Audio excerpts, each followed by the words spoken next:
Hello viewers, sometimes we search for sensitive or personal topic on Facebook that we don't want to share with or expose to our friends and family. So let's quickly delete it from Facebook. First open Facebook and then click on your picture. Then go up and click these three lines.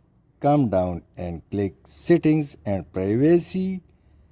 Once again, tap on settings and come down and click see more in account center. Now click on your information and permissions. Now tap on search history.